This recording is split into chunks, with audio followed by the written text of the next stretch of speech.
Saan ka dadalhin ng 1,100 yen mo? Cheap price fashion challenge? Tara, samahan niyo ako. Oh hey yo mga ka-blurred! Today, nandito tayo sa Prefab Style. As you can see, ukay-ukay siya. May libreng background music. Sana hindi ito makopyright. Ang target natin ay makakuha ng tops and bottoms na swak sa budget natin.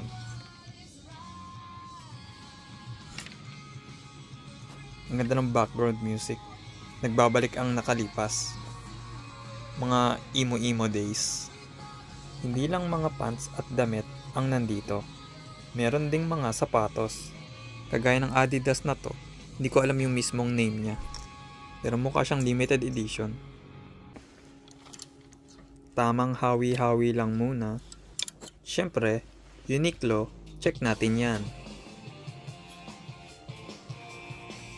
Hindi ko type.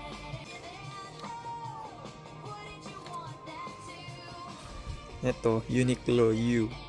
Kaso meron na ako neto. Tignan mo, ang mura lang ng price, no? In store, you can buy this maybe around 2,999 yen.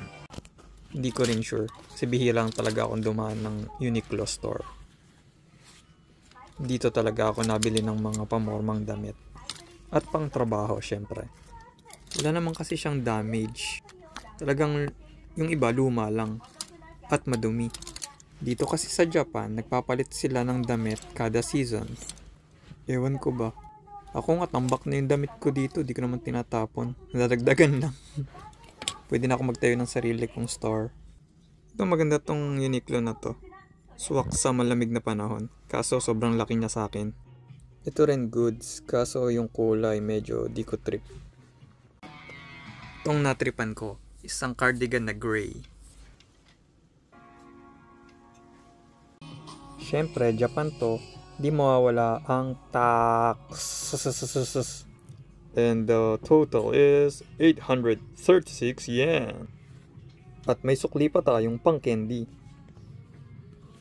Joke lang, nabudol na naman. Ang baba na kasi ng presyo, may discount pa. Ang ganda nitong Uniqlo na to. Swak sa malamig na panahon. Sobrang nagustuhan ko dahil earth tone siya. Alam mo naman, when you see it's earth tone, I'm in my zone. Yung pants nga pala nabili ko, GU yung tata. Naka half price din. So logically, we failed the mission. But what do you think of the result? Sulit ba? Yun lang, mata next time!